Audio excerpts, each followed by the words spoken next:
Many years ago, my Aunt Monica's husband died, and in her grief, she decided to buy a new car from a local car dealer. Within a few hours, she'd brought back a bottom-of-the-line two-door Nissan sedan. When her adult son came home from work that evening, he saw the car in the driveway and he said, "Mom, you bought a new car." "Yeah," she said, "I thought it would just lift my spirits a bit." "So how much did you pay for it?" her son asked. $45,000.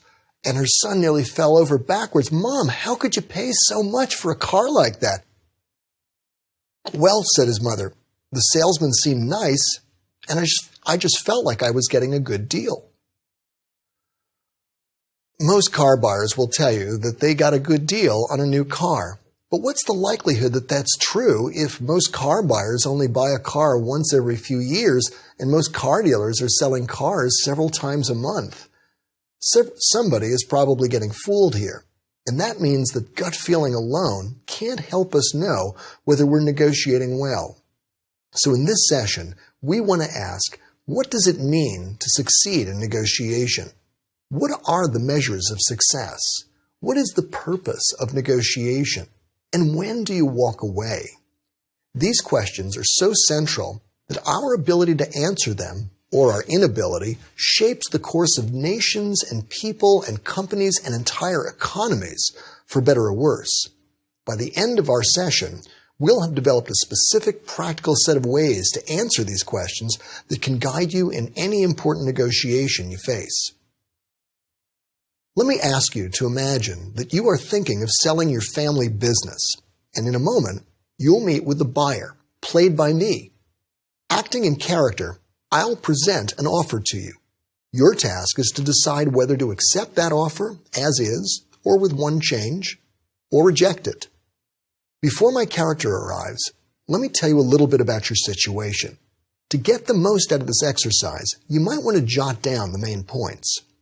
The following case study is adapted from Texoil by Stephen B. Goldberg, published by the Dispute Resolution Research Center and Kellogg Team and Group Research Center at the Kellogg School of Management, Northwestern University.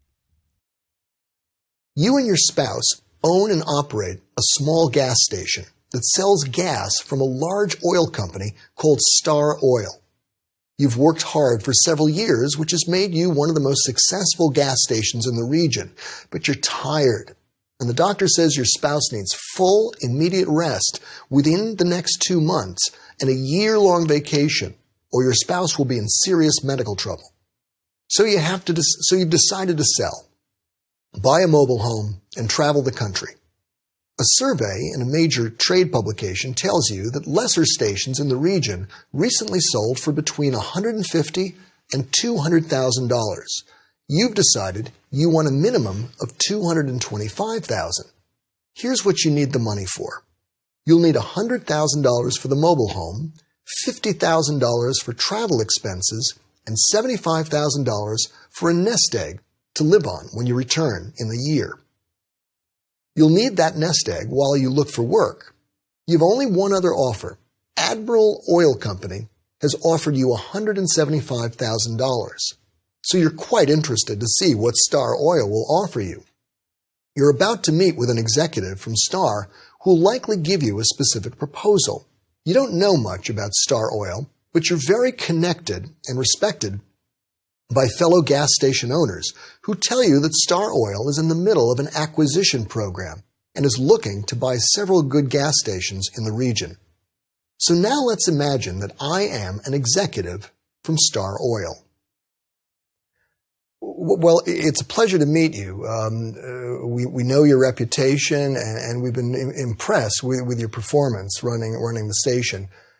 We've looked at our budget carefully, and based on that and what we know about you and the market, we would like to make an offer to purchase your station.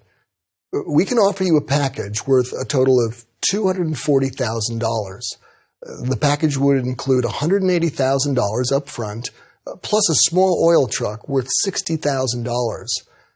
Now, because of federal regulation, the truck can only be sold once every 7 years, but the truck is a classic in very good condition. In return, we would purchase the station itself and ask for your commitment to work together to keep it running during a 4-month transition period. Also, we would simply ask as a show of good faith that you guaranteed the station's performance for the first year after the sale, so that if sales fall below our previous results, your previous results, we would simply ask for a $25,000 repayment. So to sum up then, our basic offer is for a total of $240,000 in cash and equipment for the station, plus a bit of support in the transition. Scene. So, it's me, Professor Freeman again. The seller has left the building. So, would you accept the seller's offer? If you could make one plausible change to the seller's offer other than price, what would that be? And would you accept that deal? If you decided to walk away, you may feel, as my students usually do, disappointed and uneasy. If you decided to accept the deal as is, or with one change, you may feel, as my students usually do, relieved and excited. When we discuss a transaction like this in class, those who reach an agreement typically make a strong case that they have done very well. Regardless, everyone says they made the right choice, both those who take the deal and those who don't. Sad to say, after even 45 minutes of discussion, we usually are no closer to knowing which students reached a wise outcome and which didn't. They debate it, but continue to feel that their decision was right. So what was the right choice? Well, let me send you 9 months into the future. Imagine you accepted the offer from Star Oil. Here's what happened next. You spent a grueling 4 months working at the station, watching your spouse grow more and more sick from overwork, until the doctor said he or she will no longer be able to travel and might have a complete health collapse imminently. Meanwhile, you took delivery on the truck and found you had no use for it and had to spend $300 a month to park it on a nearby lot. After you transferred the station to Star Oil, you were dismayed to see that they hired incompetent station managers to run the place and immediately started to lose money.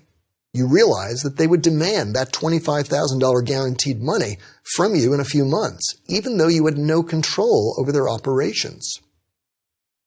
So there it is. It turns out the buyer was making an offer that you would have been very wise to avoid. Even with 1 or 2 changes, the offer was still pretty bad. The creative option the buyer included to sweeten the deal, the truck, was all but worthless to you and actually cost you money to maintain. Worse, the offer did not meet your most important interest. Your spouse's health was further damaged by it, and you lost the chance to take the trip. And there was a lurking problem, a time bomb, if you will, the guarantee. It gave the buyer an incentive to be casual about managing the station, knowing you would subsidize its mistakes, even though you have no control over that. The other offer you had from Admiral Oil may not have been ideal, but it avoided many of these problems. True, you could have waited and looked for another offer, but since time was short and you're exhausted, the Admiral offer was probably your best choice. I find between 1/4 and 3/4 of my students, often some of the best in the world, routinely accept offers like Star Oil's. Even more surprisingly, every student who accepts the offer initially says they're happy and confident they made a wise choice. And if you think about it, they're in good company.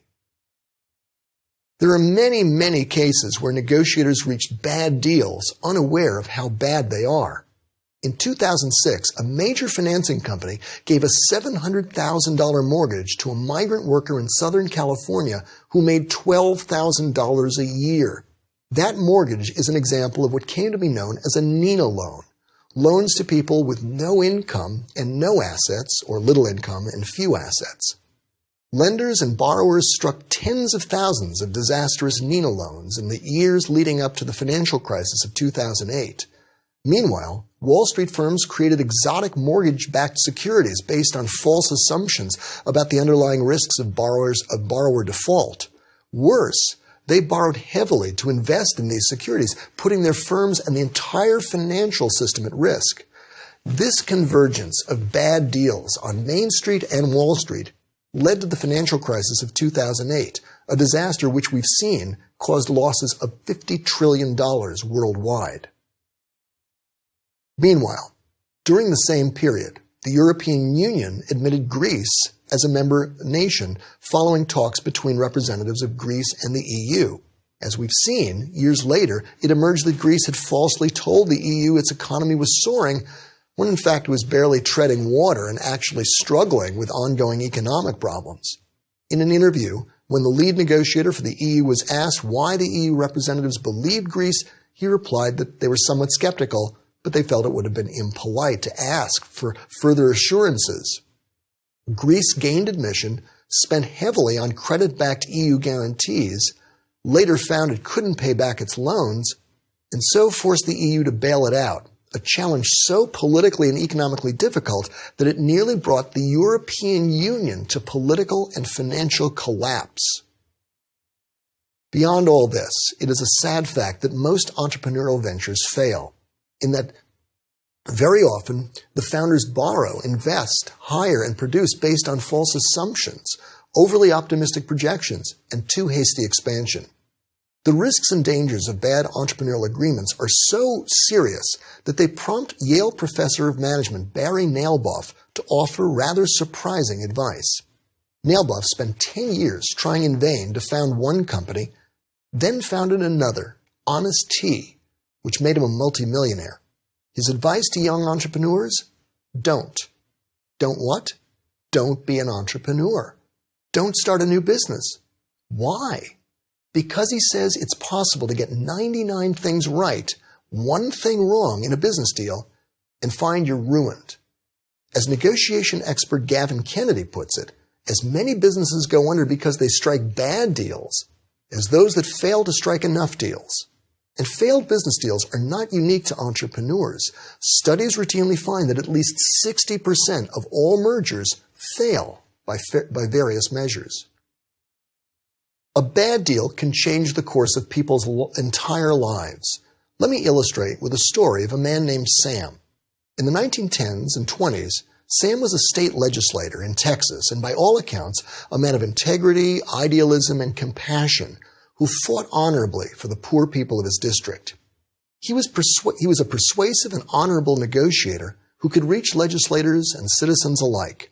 He also cared deeply for the ranch land his father had owned.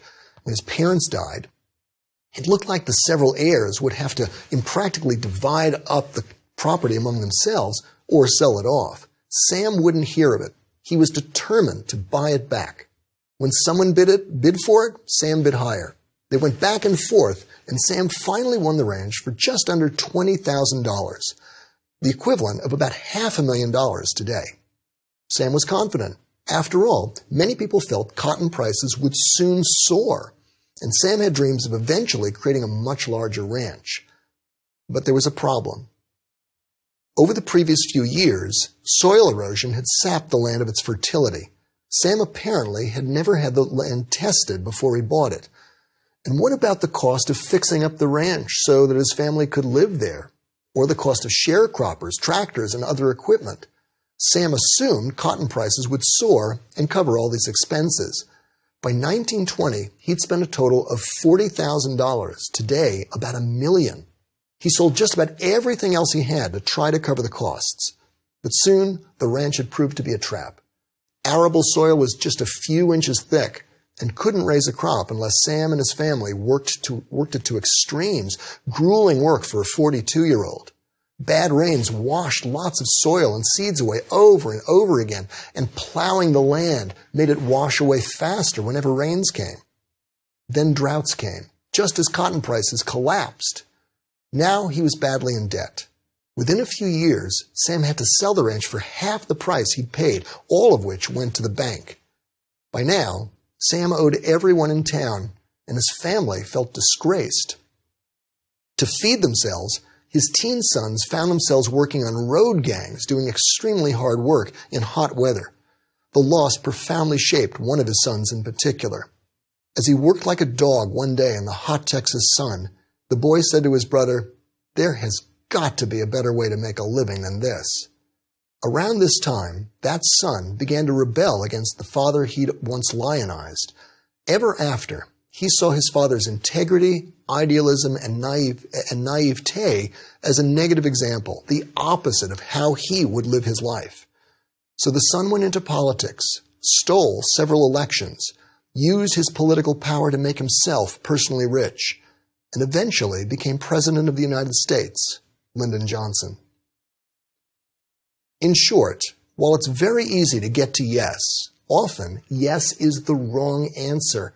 You may have thought this is a course about how to get to yes. It is not. Sometimes the worst thing you can do is say yes. Yet if you ask business people, diplomats, consumers, and others, they will routinely tell you that they got a good deal, often no matter what the terms are. Why? One answer is a phenomenon I've witnessed many times among my students that I call deal euphoria. Deal euphoria is the irrational tendency to defend and celebrate any deal, no matter how bad. My suspicion is that one driver of deal euphoria is escalation psychology, the tendency to become ever more invested emotionally in seeing something through to the end, no matter what the cost. Another reason why people get to unwise yes so often is because of the fear of deadlock. In a success culture such as ours, we tend to associate agreement with success and disagreement with failure. For example, consider this headline. Martha Stewart fails to reach agreement to renew partnership with Kmart. This 2009 Bloomberg News article went on to report that Kmart had been hurting Martha Stewart's sales and reputation, and that Martha Stewart was about to enter a new agreement with Home Depot. Did Martha Stewart fail? The headline makes it sound like she did, but the story itself strongly suggests that she made a wise decision. Rarely do we ever see someone report, negotiators fail to disagree.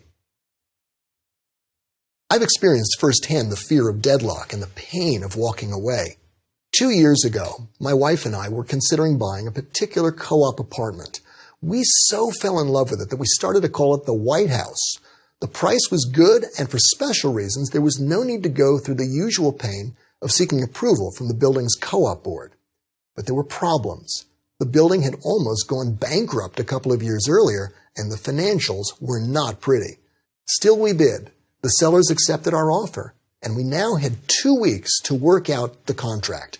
Even though I have a law degree, practiced corporate law for several years, and teach negotiation to lawyers, executives, and diplomats, I felt like I was learning to fly a plane at 30,000 feet. Huge time pressure, lots of details to master, no books to guide me, an ever-changing picture of the financial situation. My wife and I were up every night struggling with spreadsheets and legal documents. We went back and forth, back and forth. Eventually, accepting the advice of our financial advisors, we walked away. But the experience felt like losing an arm. It was so painful. It was striking how hard it was to say no. Yet another reason why negotiators often enter bad agreements is because of the myth that a concession is a bargain. A major New York department store used to send me a glossy ad touting its 50% off jewelry sale. A $600 pair of earrings was selling now for just $300. But then NBC Dateline reported that that store ran this 50% off jewelry sale 26 days a month, which means that some poor store clerk there had to go around raising prices ludicrously and then switch the prices back 4 days later to the regular retail price so that the store could say with a straight face, "We offer a 50% off discount." Now, imagine you could go buy the same earrings at your neighborhood jewelry shop for $150. How does the store's offer look now? This week, a friend of yours will tell you that she went shopping and got a great deal. How do you know, you might ask? Oh, she'll tell you, I got 50% off. Now, don't ruin her day, but quietly grieve for her that she may have fallen for the oldest trick in retail, the very trick I fell victim to when I bought a camera for twice the right price near the Great Wall of China. It's a classic mistake when we confuse a concession for a bargain. Each of these traps can mislead you into thinking that you're getting a good deal. Yet ironically, it's easy to miss a good deal too. Behavioral economists have discovered something called the endowment effect, which can drive negotiators to overvalue their assets simply because they hold them. Tell someone he owns a coffee cup and ask him to assess its value, and he will confidently say it's worth $7. Tell the same person he is about to buy the same coffee cup and ask him to assess its value, and he'll confidently tell you it's worth $4.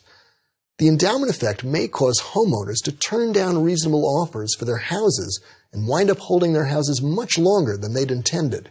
It may also help explain why litigants often misjudge the strength of their cases and wind up doing much worse in court than they could have settled for.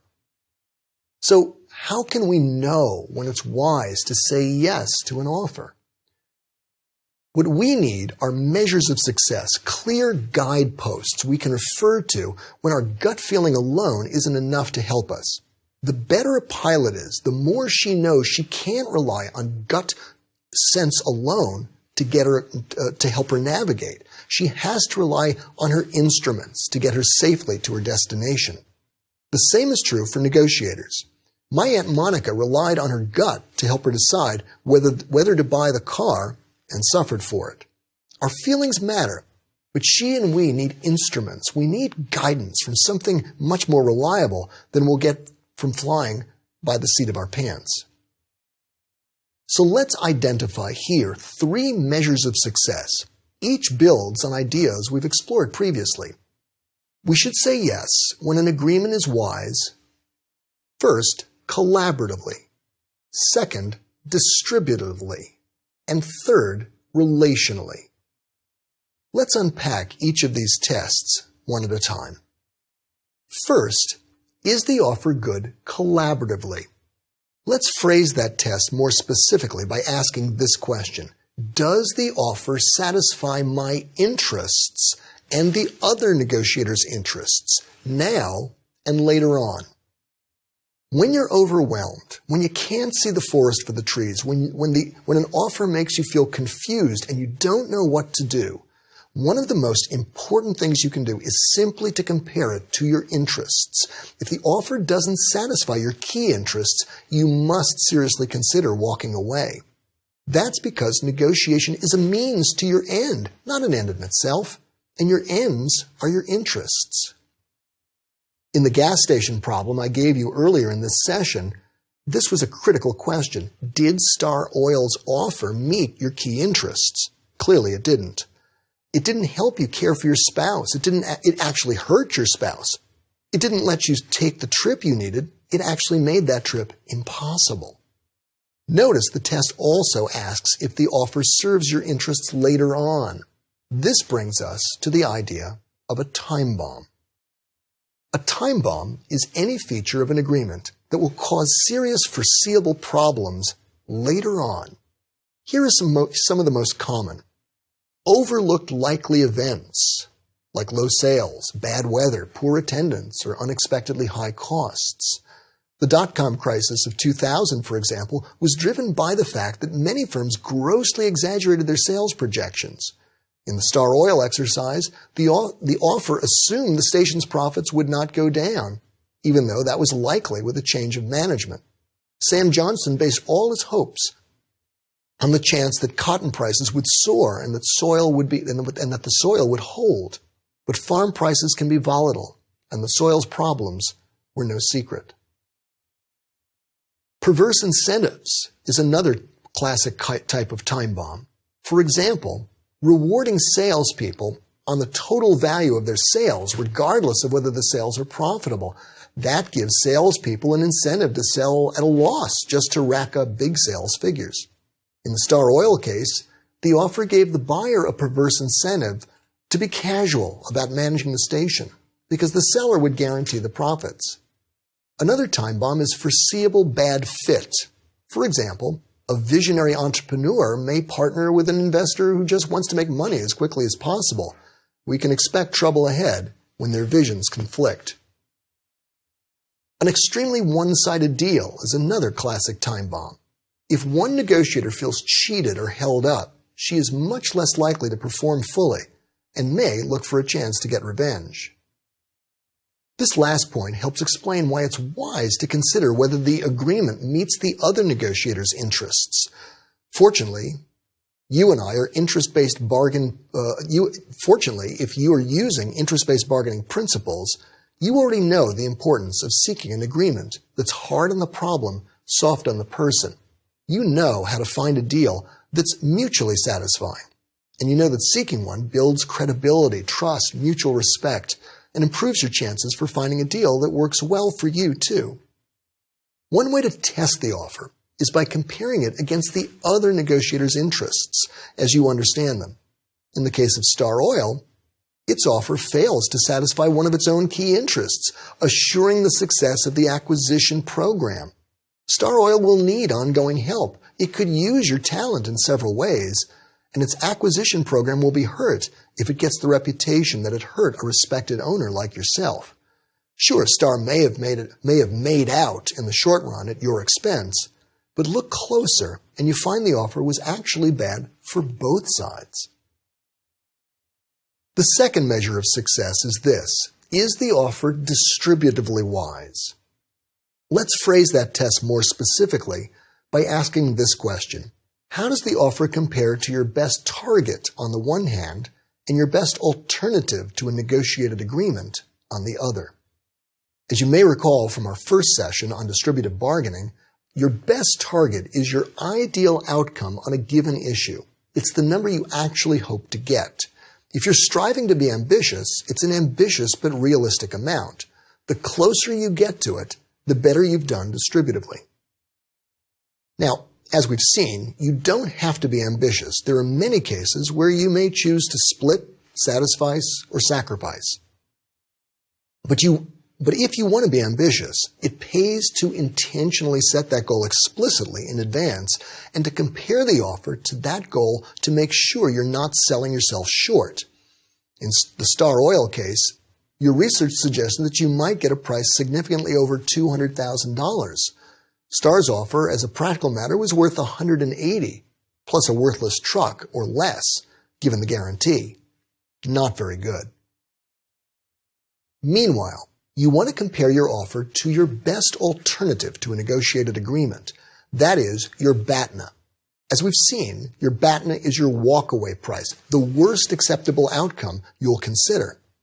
The more clearly you understand, develop, and research your BATNA, the stronger you are, and the more clearly you can test the offer to see if it meets your minimum requirements.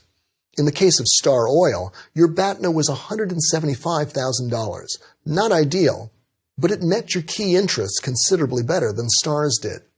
You could leave immediately, care for your spouse, pay for most of your trip with no hidden costs or time bombs.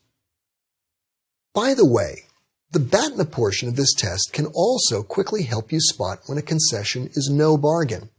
In the New York department store example I shared a moment ago, your BATNA was to skip the 50% off sale and buy for hundreds less at your local jewelry store. A much better deal. The last measure of success is this: is the offer relationally wise? Let's phrase that test more specifically by asking this question: is the offer fair compared to independent criteria, and has the relationship suffered or improved through these talks? Testing an offer against an independent standard, as we've seen, is an excellent way to tell if an offer is reasonable. Imagine you've been in an auto accident and the insurance company offers you $5,000 to repair the damage. You're tempted to agree, but wisely decide to test it. So you do some research and discover the insurance policy promises to, quote, fully restore to previous condition the car. And two local certified independent mechanics tell you it'll cost $7,500 to do that. Without that reality test, you might have been so excited by the offer that you would have accepted it, unaware it was far below what was reasonable. The last facet, how does this negotiation affect the relationship, may seem irrelevant in a one-time transaction, say, for a used car. But here's what I mean. Has each side conducted itself in a way that fosters trust and buy-in? Has each side acted ethically and legally? Has each side built rapport and connection? Has either side damaged or enhanced its reputation? Especially in negotiations with people we may well see again, these questions may be of first importance. As we've seen, if you acquire a reputation for greediness or dishonesty, it can neutralize your ability to negotiate. No wonder skilled negotiators and experienced executives highlight these qualities. But even when you think you'll never see your counterpart again, watch out. Negotiation tactics have an odd way of becoming habits, and we may tend to use sharp tactics more frequently until we acquire a reputation we prefer to avoid. Of course, it's your choice, and one-time transactions are different from ongoing relationships, but maybe less different than you might think. In the case of Star Oil, Star's negotiator may have seen the transaction as a one-time deal, but he'll probably pay for it. He lost the chance to get excellent talent, and you'll probably badmouth him to your friends in the business, which may seriously compromise his future work. Thus, the test for success is threefold. Is this offer wise collaboratively, distributively, and relationally? To sum up then, your goal in negotiation is to get a wise yes or a wise no. I therefore give you emotional permission to do a little mental rewriting of that classic negotiation book, Getting to Yes, because although I think the world of it, the title is dreadful. So picture being the editor and revising the title to Getting to Wise Yes or Wise No. Here then is my Measures of Success challenge for you. Next time you're reading the news about an important agreement or you're thinking about a major offer for your family or your firm, intentionally compare it to your 3 measures of success. Is it wise by those standards? Now that we've tested for assessing any offer, the question remains, how do we actually do well distributively and creatively? Can it be done? How do you actually win warmly so that both parties are content and you're very content, if that's what you want? We'll explore ways to put these 2 seemingly conflicting goals together in our next session.